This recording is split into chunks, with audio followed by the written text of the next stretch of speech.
துளாராசி வாராகி, பிரித்திங்கிரா, சூலினி, நரசிம்மர், உக்ரதெய்வ வழிபாடு அற்புதமாக வேலை செய்யும். ஸ்கின்னு ஜாயிண்ட் பெயின்ஸ் மட்டும் துளாராசிக்காரங்க பார்த்துக்கும். துளாராசிக்காரங்களுக்கு ஸ்கின்னும் ஜாயிண்ட்டும் சனி உச்சமாகக்கூடிய ராசி.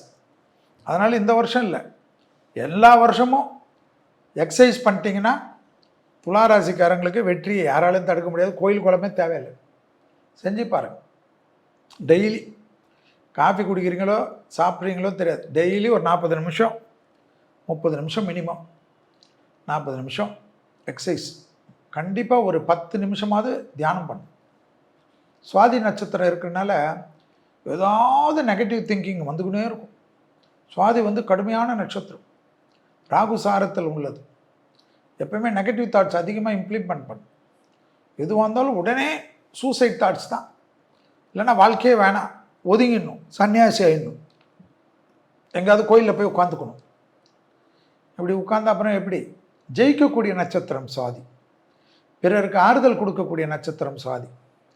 நிறைய பேர்களுக்கு பாதிப்பானவங்களுக்கெல்லாம் தோல் கொடுக்கக்கூடிய நட்சத்திரம் சுவாதி. புரியுதா?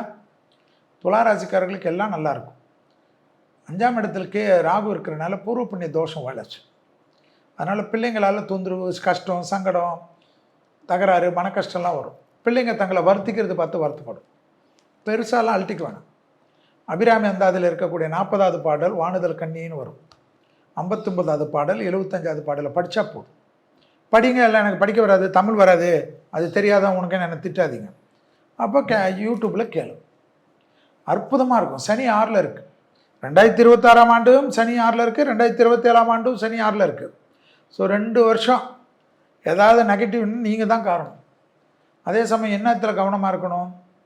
புதன்கிழமை பசுமாடுக்கு அகத்திக்கீரை தவிர ஏதாவது உணவு கொடுங்க. இடம் மாற்றம், தொழில் மாற்றம், உத்தியோக மாற்றம், வியாபார மாற்றம், படிப்பு மாற்றம் என்ற எந்த மாற்றம் வந்தாலும் துளாராசிக்காரர்களை எடுத்துக்கொள்வது அற்புதமான ஏற்றத்தையும் அற்புதமான சந்தோஷத்தையும் நிச்சயமாக நீங்கள் பெறுவீர்கள் என்பதை ஞாபகத்தில் வைத்துக் கொள்ளுங்கள்.